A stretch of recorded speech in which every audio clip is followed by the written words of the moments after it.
Assalamualaikum warahmatullahi wabarakatuh. Perkenalkan, saya mahasiswa dari jurusan Pendidikan Ekonomi, Fakultas Keguruan dan Ilmu Pendidikan, Universitas Haloleo. Video ini saya buat untuk memenuhi tugas mata kuliah Ekonomi Internasional dengan dosen pengampu, Bapak Claude Muhammad Yamin, SPD, MPD. Adapun materi yang akan saya bawakan adalah analisis teori dan perhitungan dalam perdagangan internasional, kritik terhadap merkantilisme, keunggulan absolut, keunggulan komparatif, model HO, dan paradoks relatif.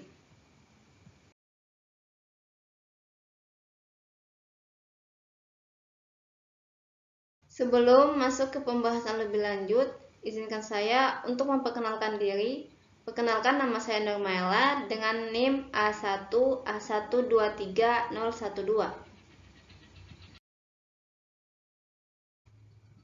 Adapun daftar isinya adalah pendahuluan, rumusan masalah, kritik David Hume terhadap merkantilisme, keunggulan absolut Adam Smith, keunggulan komparatif David Ricardo, model Hackers Only atau HO dalam perdagangan internasional, paradoks relatif dalam perdagangan internasional, kesimpulan dan saran, serta daftar pustaka. Latar belakang. Perdagangan internasional adalah faktor utama pertumbuhan ekonomi global. Setiap negara punya keunggulan dan keterbatasan sumber daya, sehingga perdagangan antar negara meningkatkan kesejahteraan ekonomi. Ada banyak teori ekonomi yang menjelaskan dinamika perdagangan internasional, mulai dari merkantilisme hingga teori modern seperti model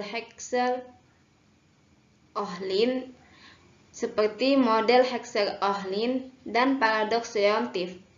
Adam Smith memperkenalkan keunggulan absolut, sementara David Ricardo mengembangkan keunggulan komparatif yang menunjukkan manfaat perdagangan meskipun tanpa keunggulan absolut. Namun, teori-teori ini memiliki kekurangan dan kritik, seperti yang ditunjukkan oleh paradoks relatif, yang menyatakan bahwa perdagangan tidak selalu mengikuti pola yang diprediksi. Kajian ini penting untuk memahami ekonomi global dan merumuskan kebijakan perdagangan yang lebih baik.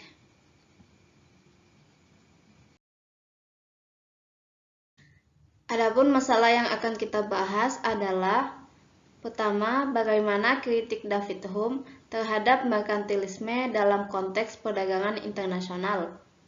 Kedua, bagaimana metode perhitungan konsep keunggulan absolut serta apa implikasi terhadap praktik perdagangan bebas.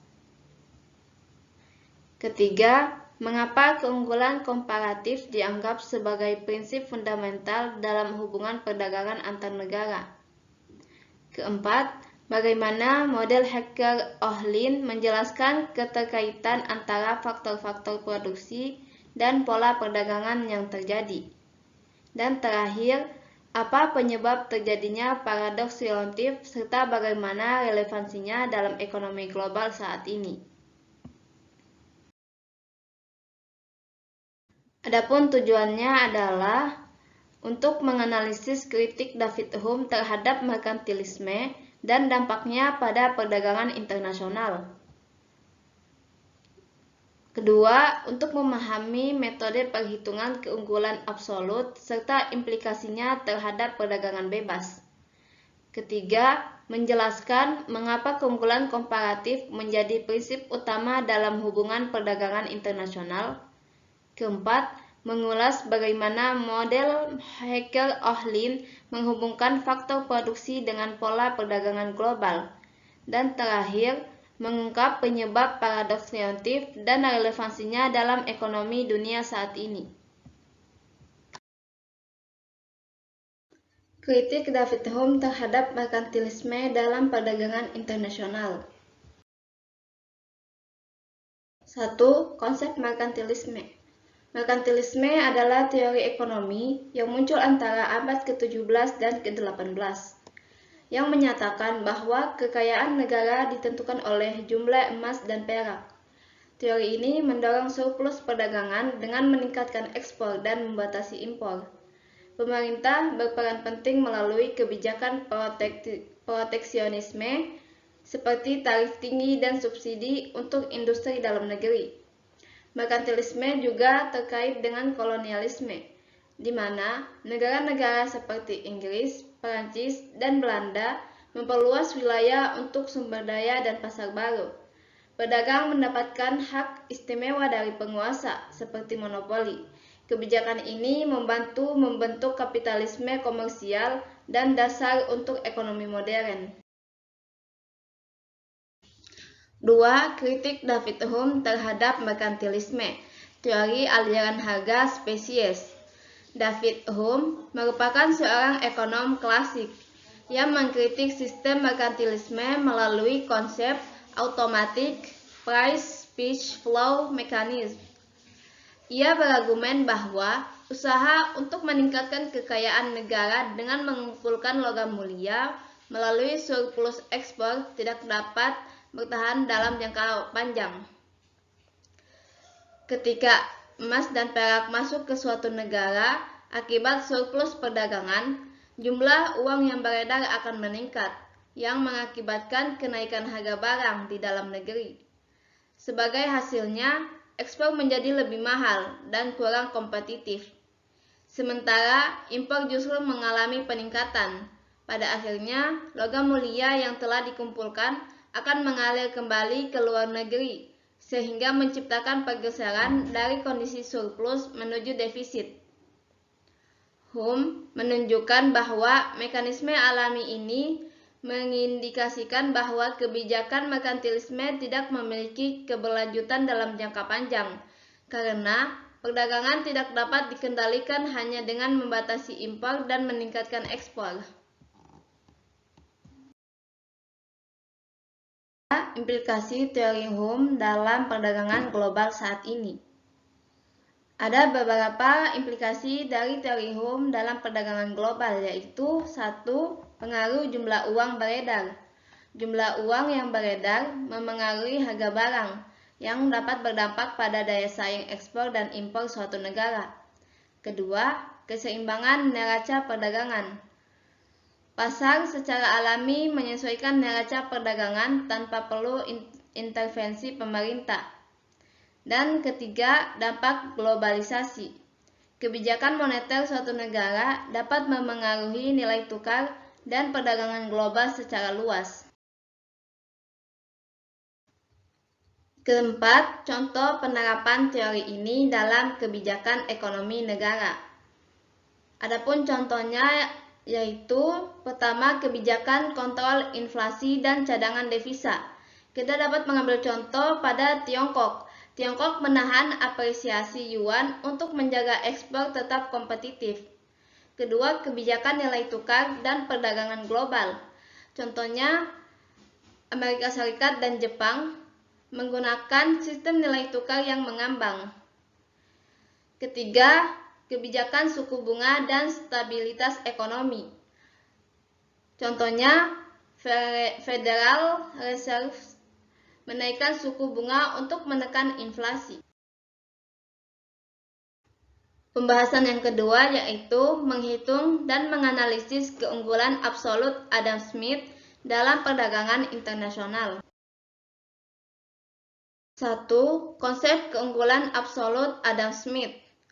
Teori keunggulan absolut diperkenalkan oleh Adam Smith dalam karya terkenalnya The Walls of Nations tahun 1776 yang dijadikan landasan dalam studi perdagangan internasional. Dalam karya tersebut, Smith menjelaskan bahwa suatu negara dikatakan memiliki keunggulan absolut jika mampu memproduksi barang atau jasa dengan biaya yang lebih rendah dibandingkan dengan negara lain. Melalui spesialisasi dalam produksi barang yang lebih efisien, perdagangan bebas berpotensi meningkatkan kesejahteraan bagi semua pihak yang terlibat. Teori ini bertentangan dengan pandangan merkantilisme yang memposisikan perdagangan sebagai suatu persaingan yang bersifat zero sum, di mana suatu negara hanya dapat mencapai kekayaan jika negara lain mengalami kemiskinan. Namun, keunggulan absolut memiliki kelemahan karena tidak semua negara memiliki keunggulan dalam produksi barang tertentu. Untuk mengatasi keterbatasan ini, David Ricardo mengembangkan teori keunggulan komparatif yang menunjukkan bahwa perdagangan tetap menguntungkan meskipun suatu negara tidak memiliki keunggulan absolut dalam produksi barang tertentu. Kedua, perbedaan keunggulan absolut dengan merkantilisme. Keunggulan absolut yang dipaparkan oleh Adam Smith menekankan pentingnya suatu negara untuk memfokuskan produksi pada barang yang dapat dihasilkan dengan efisiensi tertinggi, serta mendorong perdagangan bebas sebagai upaya untuk meningkatkan kesejahteraan ekonomi. Teori ini memberikan dukungan terhadap efisiensi, produktivitas, dan manfaat perdagangan internasional bagi seluruh pihak yang terlibat.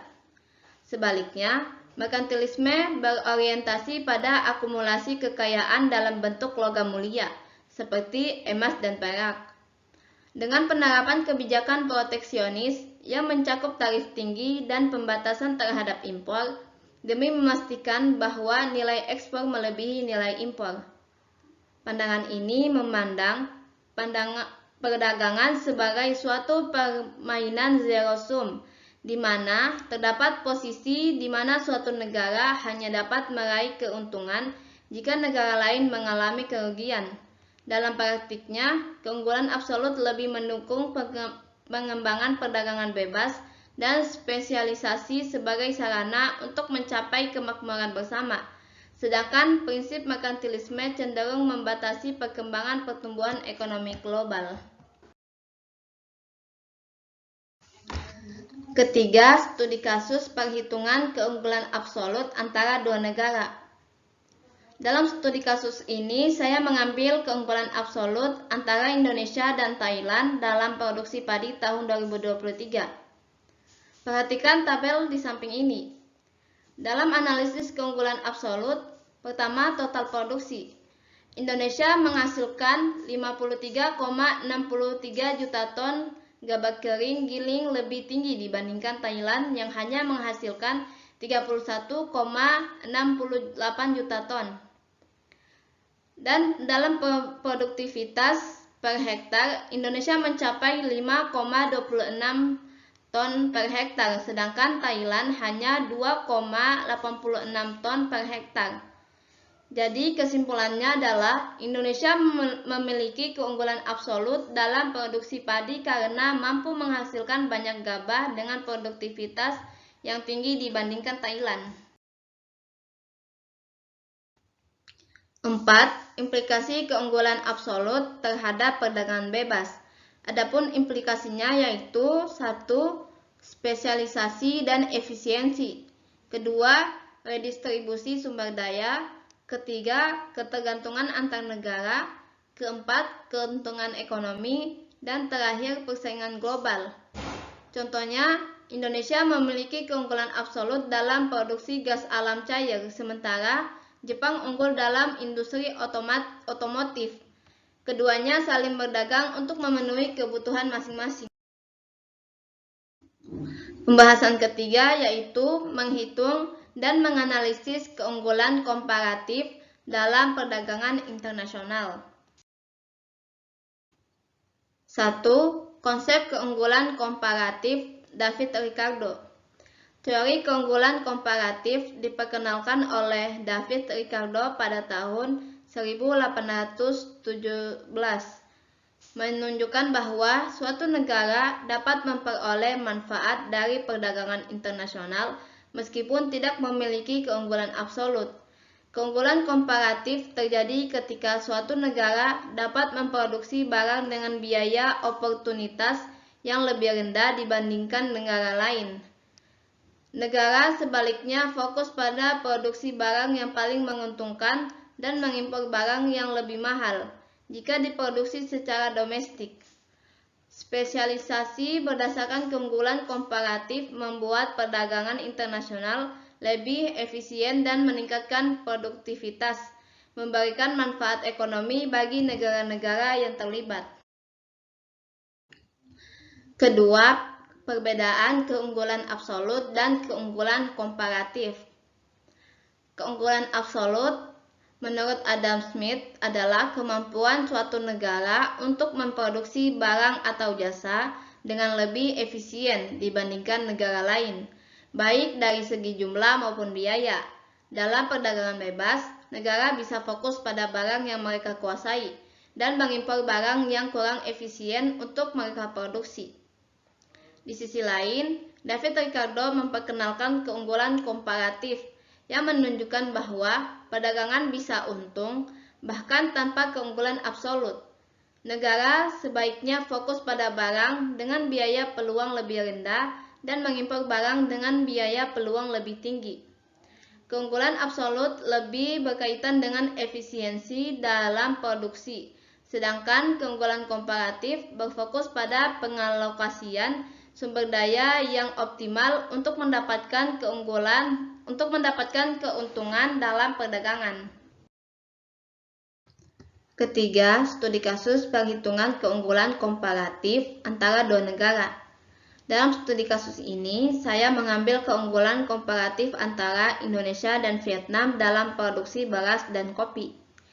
Perhatikan tabel di samping. Tabel di samping merupakan tabel produksi output per 100 tenaga kerja per bulan. Dalam analisis keunggulan, Indonesia lebih unggul dalam produksi beras dan kopi dibanding Vietnam.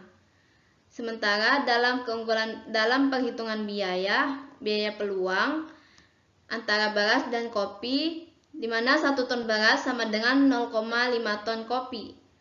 Sementara antara kopi dan beras, di mana 1 ton kopi sama dengan 2 ton beras.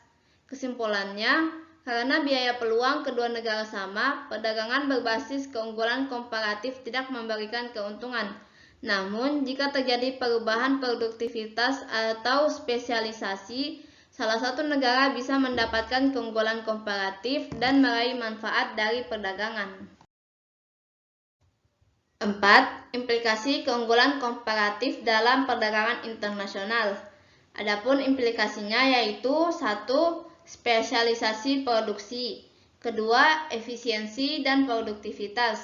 Ketiga, peningkatan volume perdagangan. Keempat, penurunan biaya dan harga barang. Dan terakhir, kesejahteraan ekonomi global.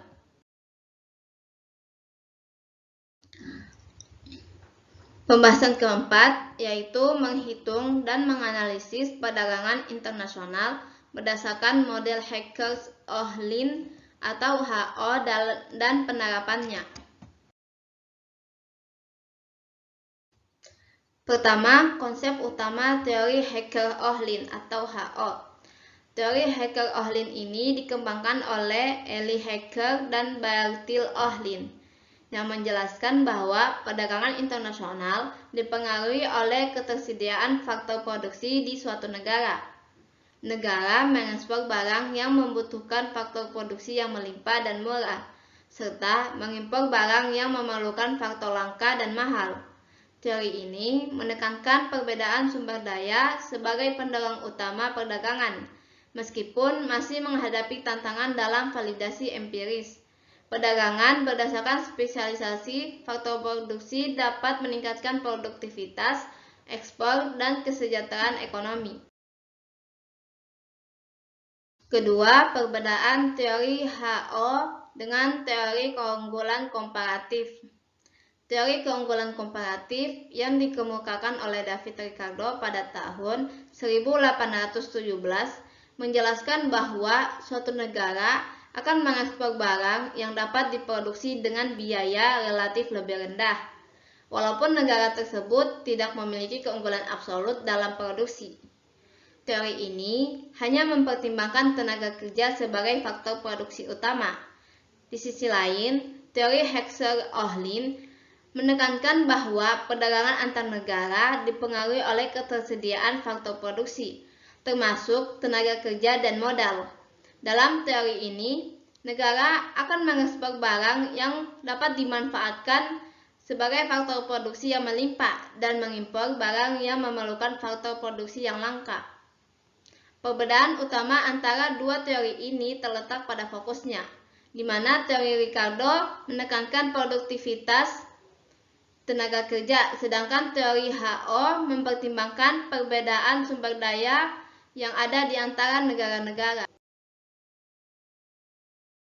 Ketiga, studi kasus, perhitungan, dan analisis perdagangan berdasarkan faktor produksi. Pada slide ini menjelaskan tentang faktor produksi antara Indonesia dan Jepang, di mana faktor produksi yang dimiliki Indonesia yaitu berupa tenaga kerja, sementara Jepang memiliki faktor produksi, modal, dan teknologi. Kesimpulannya adalah spesialisasi dapat meningkatkan produksi dan perdagangan dapat terjadi sesuai dengan teori Hacker-Ohlin. Keempat, penerapan model Hacker-Ohlin dalam perdagangan internasional modern, yaitu 1. Dalam industri manufaktur dan teknologi. Kedua, penerapannya dalam ekspor sumber daya alam. Ketiga, penerapan dalam industri tekstil dan pertanian. Dan terakhir, penerapan dalam globalisasi dan rantai pasok. Adapun pembahasan terakhir dari makalah ini yaitu menganalisis paradoks Leontief dalam perdagangan internasional. Pertama, konsep dasar paradoks Leontief. Paradoks Leontief muncul dari penelitian yang dilakukan oleh Wassily Leontief pada tahun 1953. Dalam studinya, Leontief menemukan bahwa Amerika Serikat yang merupakan sebuah negara dengan kekayaan modal yang melimpah justru lebih banyak mengekspor barang-barang yang padat tenaga kerja dan mengimpor barang-barang yang padat modal. Temuan ini bertentangan dengan prediksi dari teori Hacker-Ohlin yang menyatakan bahwa negara yang memiliki keunggulan dalam modal seharusnya mengekspor barang-barang yang padat modal.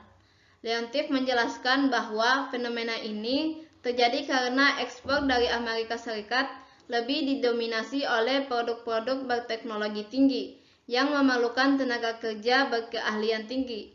Meskipun sektor ini terlihat padat tenaga kerja, tetap terdapat kebutuhan yang signifikan akan investasi dalam pendidikan dan inovasi, yang pada akhirnya mencerminkan keunggulan modal Amerika Serikat dalam bentuk yang berbeda.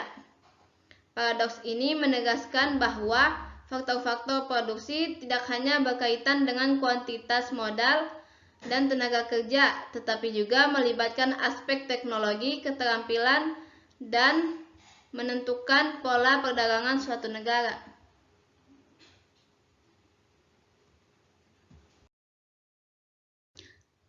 Kedua, studi kasus penelitian Leontief terhadap perdagangan Amerika Serikat. Penelitian Leontief pada tahun 1953 menunjukkan bahwa Amerika Serikat yang kaya akan modal mengekspor barang padat tenaga kerja seperti mesin dan elektronik. Sebaliknya, negara ini mengimpor barang padat modal termasuk bahan baku dan logam.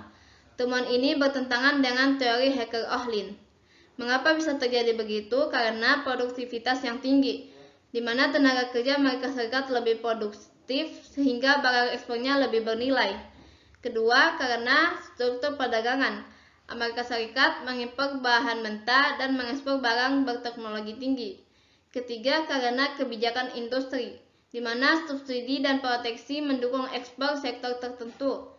Keempat, peran dan teknologi, di mana keunggulan inovasi Amerika Serikat menjadikan ekspornya berbasis keterampilan, bukan hanya modal. Jadi kesimpulannya adalah paradoks ini menunjukkan bahwa perdagangan global lebih kompleks dari teori klasik. Hingga kini, Amerika Serikat masih mengekspor teknologi dan jasa bernilai tinggi, serta mengimpor barang dari negara berbiaya rendah. Paradoks Leontief tetap relevan dalam memahami dampak teknologi pada perdagangan internasional. Faktor-faktor penyebab terjadinya paradoks ini dalam ekonomi dunia Adapun faktor pertama yaitu produktivitas tinggi, kedua modal manusia, ketiga sumber daya alam, keempat perbedaan teknologi, dan terakhir pola konsumsi. Keempat, relevansi paradoks leontief dalam perdagangan internasional modern. Adapun relevansinya yaitu peran dan keterampilan modal, kedua dampak kebijakan, ketiga adaptasi global, dan terakhir implikasi ekonomi. Kesimpulan dan saran. Pertama, ringkasan temuan utama dari setiap bab. Pada pembahasan pertama yaitu kritik David Hume terhadap teori merkantilisme. Yaitu teori merkantilisme mengatakan bahwa kekayaan suatu negara tergantung pada banyaknya emas dan perak yang dimiliki, yang diperoleh dari surplus perdagangan. David Hume mengkritik perdagangan ini dengan konsep merkantilisme aliran harga spesies. Ia berargumen bahwa jika suatu negara memiliki banyak emas, harga barang di negara itu akan naik. Hal ini akan membuat ekspor menjadi kurang bersaing dengan impor menjadi lebih tinggi, sehingga keseimbangan perdagangan dapat tercapai kembali. Hume menekankan bahwa perdagangan internasional harus saling menguntungkan, bukan hanya fokus pada menimbun logam mulia. Pada pembahasan keunggulan absolut dalam perdagangan internasional, yaitu keunggulan absolut adalah konsep yang diperkenalkan oleh Adam Smith. Ia menyatakan bahwa suatu negara harus fokus pada produksi barang yang bisa dihasilkan lebih efisien dibanding negara lain. Pendekatan ini membantu perdagangan antar negara memberi manfaat pada semua pihak, karena negara dapat mengkhususkan diri dalam produksi yang paling produktif. Misalnya, jika negara A unggul dalam produksi gandum dan negara B lebih efisien dalam produksi baja, kedua negara bisa saling bertukar barang untuk memaksimalkan keunggulan dari perdagangan. Pada bab model Haeckel dan paradoks leontief dan dampaknya terhadap keunggulan global, yaitu model Haeckel-Ohlin menjelaskan bahwa pola perdagangan suatu negara dipengaruhi oleh faktor produksinya. Negara dengan tenaga kerja melimpah akan lebih banyak mengekspor barang padat karya, sementara negara dengan modal besar akan mengekspor barang padat modal.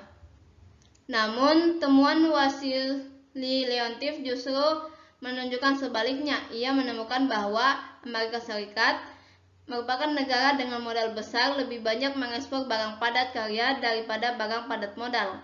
Temuan ini yang dikenal sebagai paradoks Leontief, yang menunjukkan bahwa faktor lain seperti teknologi, inovasi, dan keterampilan tenaga kerja juga berperan dalam perdagangan internasional. Hal ini membuktikan bahwa perdagangan global tidak hanya ditentukan oleh sumber daya alam dan modal, tetapi juga oleh strategi ekonomi dan keunggulan teknologi suatu negara. Pada bab keunggulan komparatif dan implikasinya, di mana keunggulan komparatif yang dijelaskan oleh David Ricardo menunjukkan bahwa negara bisa mendapatkan manfaat dari perdagangan meskipun tidak memiliki keunggulan absolut. Prinsip ini berfokus pada perbandingan biaya kesempatan, yaitu biaya yang harus dibayar untuk memilih satu jenis produksi dibandingkan yang lain. Jika sebuah negara lebih efisien dalam produksi suatu barang daripada barang lain, sebaliknya negara tersebut fokus pada produksi barang itu dan mengimpor barang yang lebih mahal produksinya. Teori ini mengarah pada spesialisasi dalam produksi, peningkatan efisiensi ekonomi, dan pertumbuhan melalui perdagangan internasional yang saling menguntungkan. Kedua, implikasi teori-teori tersebut terhadap kebijakan perdagangan global. Adapun implikasinya yaitu optimalisasi spesialisasi, di mana keunggulan komparatif mendorong negara untuk fokus pada produksi barang yang paling efisien, serta meningkatkan efisiensi ekonomi dan memperluas pasar ekspor. Kedua, pengaruh faktor produksi. Pada model Haeckel-Ohlin menunjukkan bahwa negara dengan banyak tenaga kerja mengekspor barang padat karya, sedangkan negara yang kaya akan modal mengekspor barang padat modal, di mana kebijakan perdagangan harus mempertimbangkan faktor produksi untuk memaksimalkan keuntungan. Ketiga, perdagangan yang lebih adil. Tidak semua negara memiliki akses yang sama terhadap perdagangan global, maka diperlukan kebijakan yang inklusif untuk mengurangi kesenjangan ekonomi dan memastikan manfaat perdagangan dapat dirasakan secara merata. Adapun rekomendasi untuk penelitian selanjutnya yaitu harus berfokus pada dampak kebijakan perdagangan pada sektor industri. Kedua, fokus pada peran teknologi dalam perdagangan global, dan terakhir, bagaimana strategi masa depan perubahan ini. Berikut adalah daftar pustaka yang diambil untuk mengerjakan tugas ini.